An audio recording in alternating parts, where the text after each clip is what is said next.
Welcome to episode 4 of the Mercs Corner. Hey, today we're going to talk about my top 3 comics for this week, as well as this current Spider-Man run, Amazing Spider-Man run, and we're going to talk about the Hellfire Gala.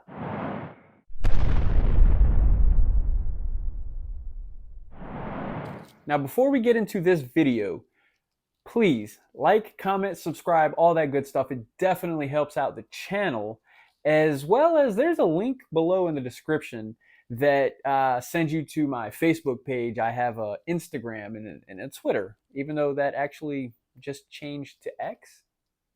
So I don't know what that's about. But yeah, check out that link and let's connect over there and let's have a good time, right? So moving on. Guys, I'm excited.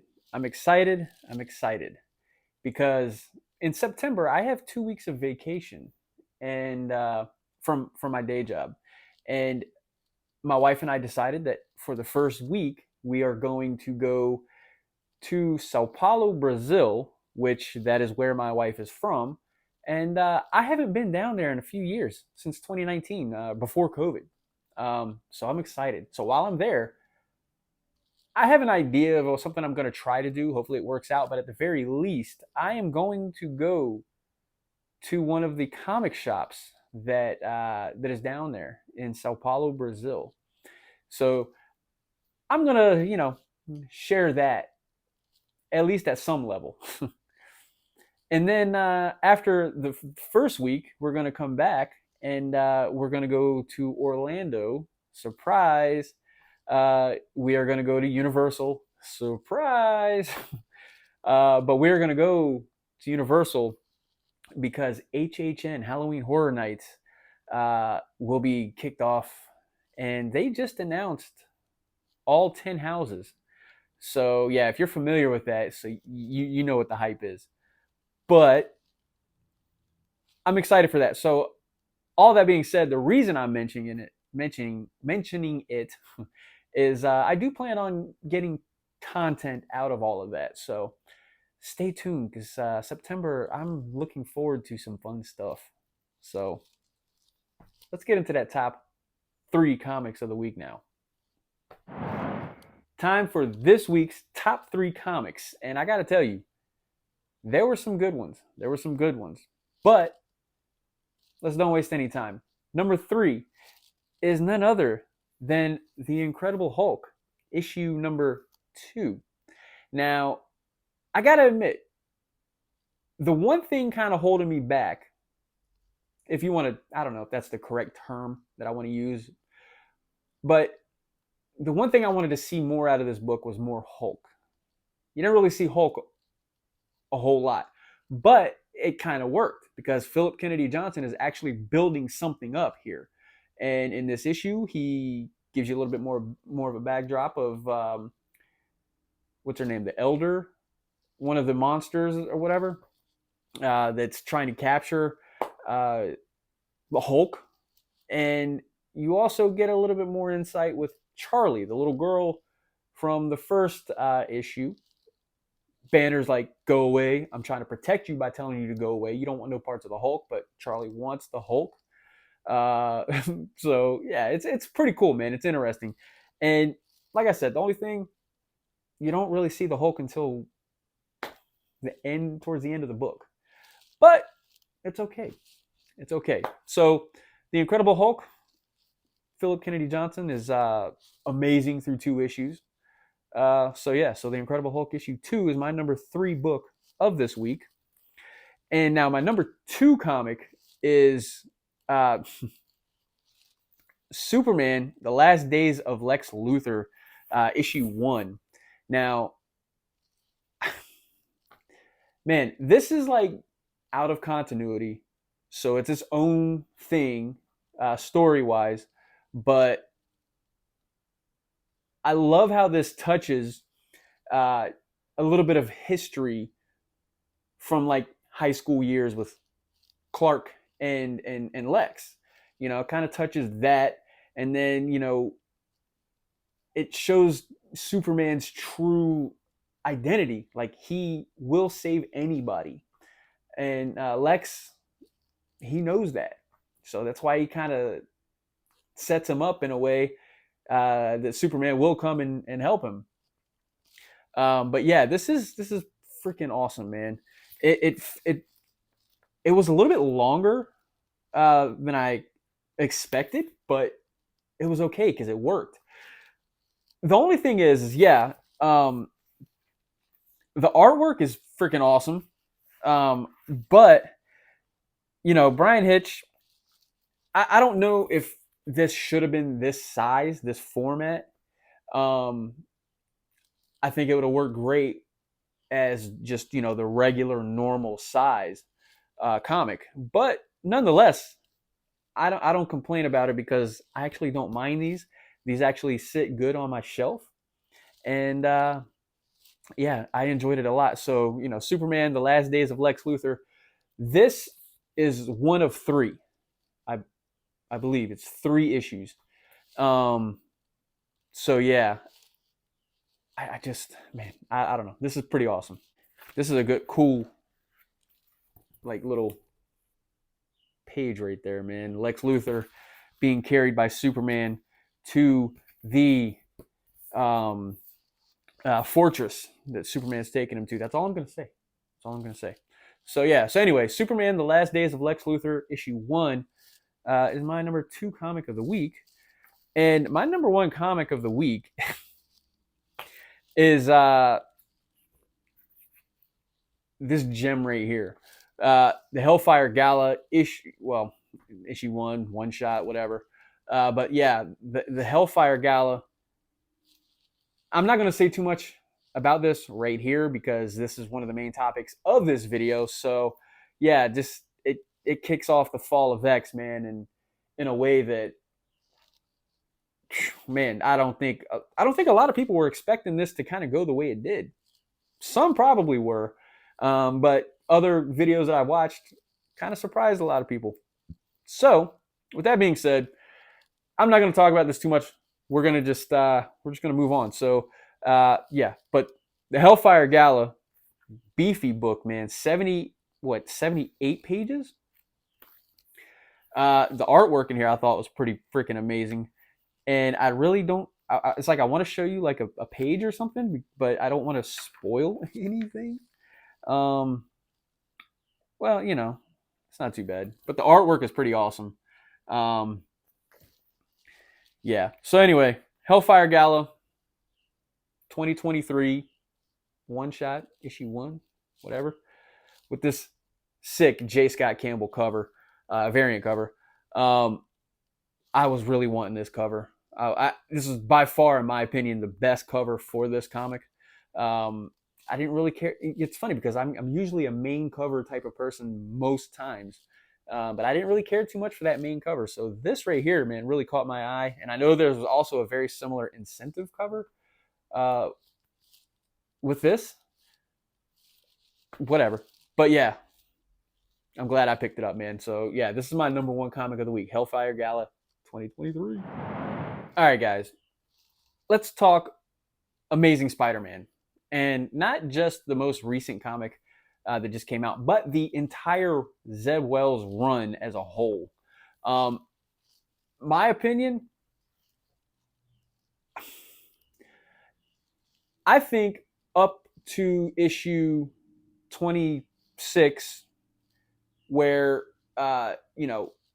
Miss Marvel dies, I feel like that entire, for the most part, I feel like that entire run up until that point was just nothing but editorial pushing certain things that they wanted pushed.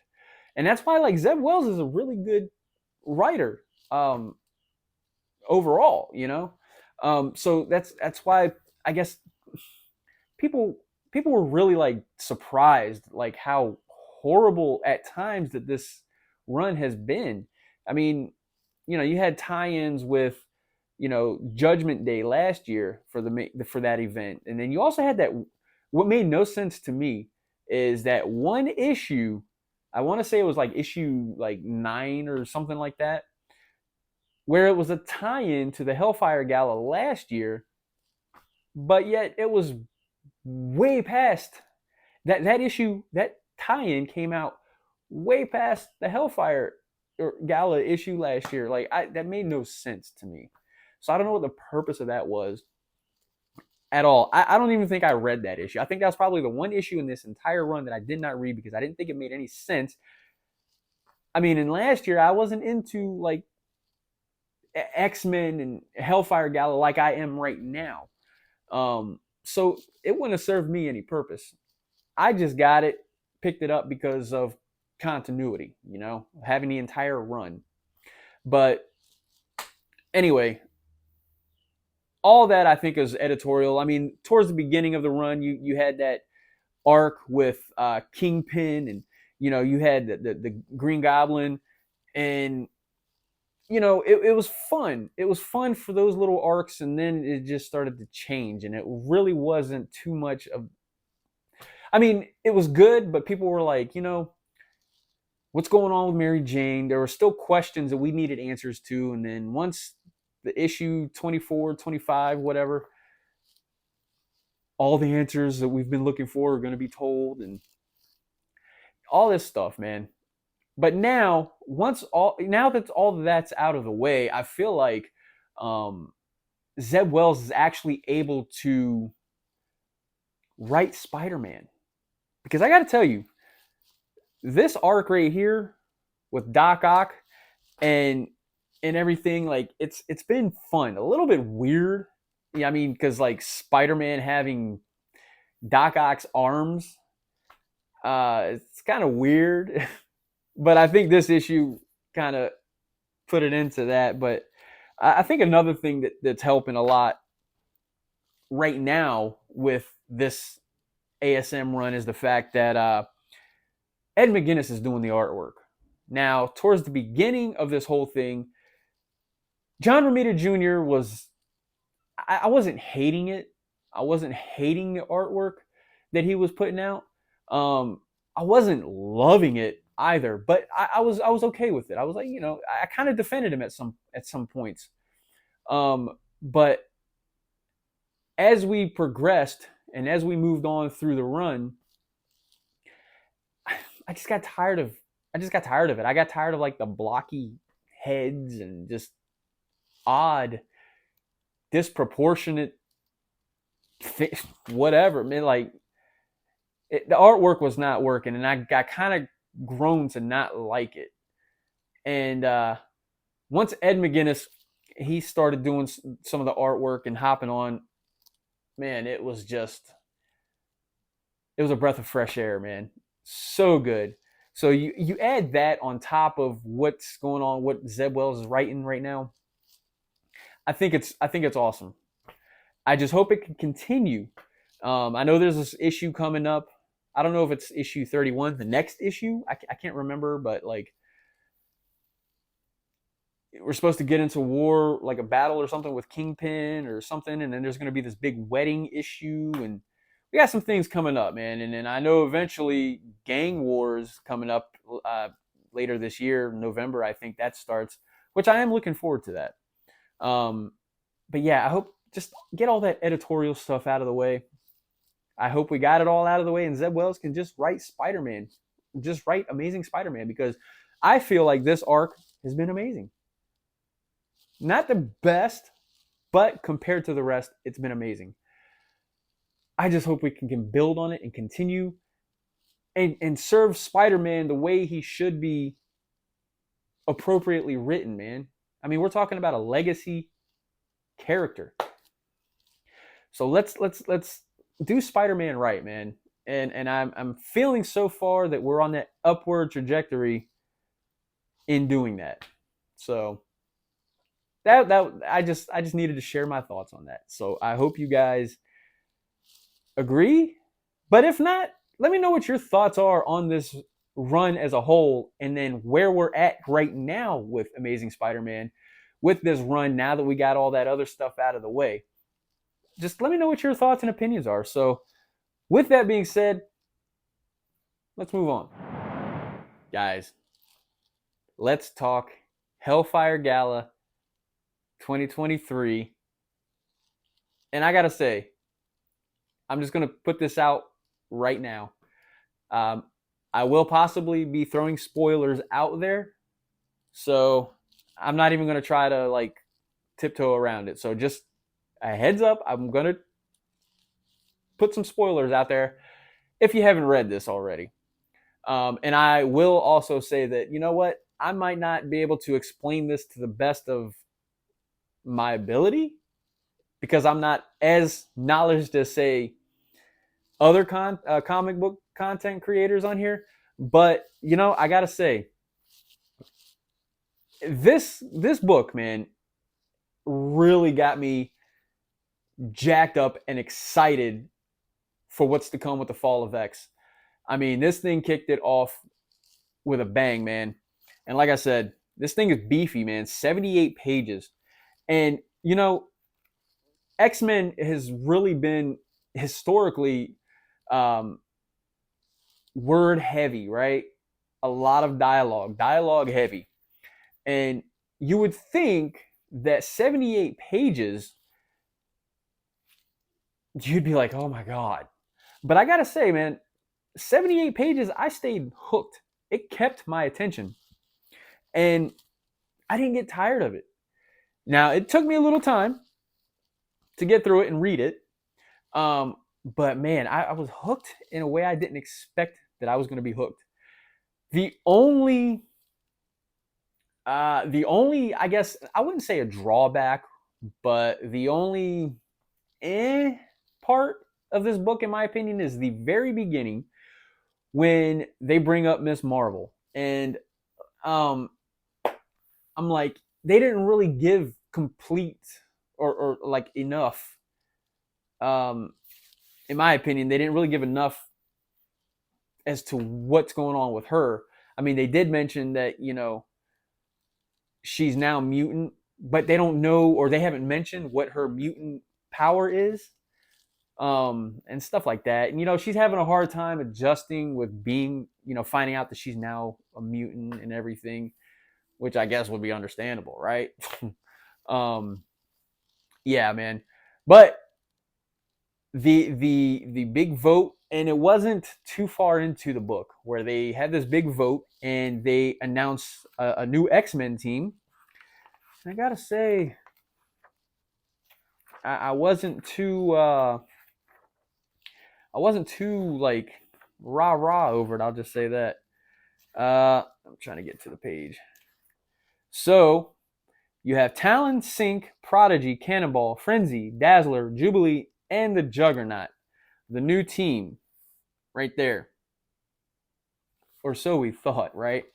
Because you flip the page literally and boom. That's all done, man. Nimrod comes down. He pulls like a Superman, right? He's kind of hanging above, man, and he just comes diving straight down, man, and just kills everybody. Almost. Uh,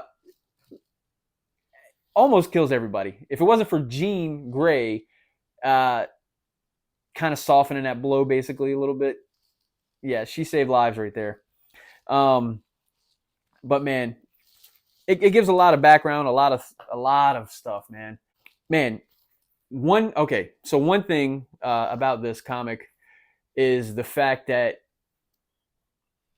Stasis kind of coerced Xavier to basically send all of the mutants through these portals. And Xavier, reluctantly, he didn't want to, but he did it to save humans. And we assume all of these mutants because just about everybody's dead. We think. Because nobody really knows where these portals brought these mutants to. And you know, you see Xavier, he's just like, he's all destroyed over it. I mean, he's all messed up over it. Yeah, you see right there. So, yeah, it's interesting to see where that's going to take because Rogue actually brought him to. He's on this island, literally by himself, and yeah. I don't know, man. This book was just amazing overall. There's a lot going on, a whole lot going on. It's interesting to see what ends up happening to Cyclops, because he got messed up because he went to the treehouse and that was a whole mess. But if you look forward, look ahead, I think X-Men issue like 27, I think, if you look at the solicitations, the cover of that issue has Cyclops uh, looking pretty rough, and I'm wondering if that he's going to be gone for a few issues and he comes back in that issue, maybe kind of explain what's going on with him. But yeah, man, what do you guys think about this issue, man? I thought it was great. I thought it was awesome, and surprisingly, I'm glad I did some back reading, kind of catching up on some things the best I could, because I think that kind of helped me understand things a little bit better. Um, so yeah, I didn't really have a hard time not understanding too much, which I was happy about that. I was happy about that. So it was good, man. As a new, not really new, just returning to X Men for a very long time. Um, yeah, man, I'm excited, man. So Fall of X has kicked off, and this week coming up, or next week, whatever you want to call it, the next new comic book day, uh, that issue X-Men 25 is coming out. So I believe there's something else I'm going to pick up too. I can't remember. I don't know if I'm going to read more titles during the Fall of X, because right now I am X-Men title, Immortal X-Men, X-Men Red, uh, X-Force, and I think I might pick up the Jean Grey, um, that Jean Grey series is coming out, um, and the Uncanny Avengers. So that's 6 titles right there, and I believe that there's like, as far as Fall of X, I believe that there's like a total of like 14, I think. I was kind of intrigued to pick up Children of the Vault, but just because of the way my pull lists are looking, I kind of have to like take it back a little bit. But yeah, definitely looking forward to that. So anyway, what do you guys think about this Hellfire Gala? And I'm definitely curious to know. And yeah, what are you guys gonna pick up? If you're gonna follow the Fall of X, what are you guys gonna pick up? Like, what titles are you gonna pick up? You picking up everything? Because that's a lot. But if you're not picking up everything, what are you picking up? What titles are you picking up for the Fall of X? Let me know. So that being said, I hope you guys enjoyed the Hellfire Gala if you read it. Yeah. Episode 4 of Mercs Corner is in the books. Hey, guys, let me know what you guys think of my top 3. Definitely curious.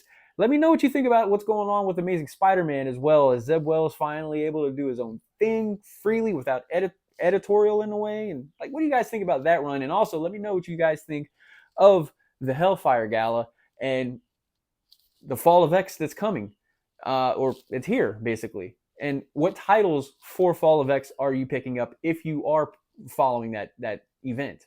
Um, with that being said, hey, please like, comment, subscribe, all that good stuff. Check out the link below in my description, and follow me on Facebook and Instagram and Twitter, X, whatever it is now.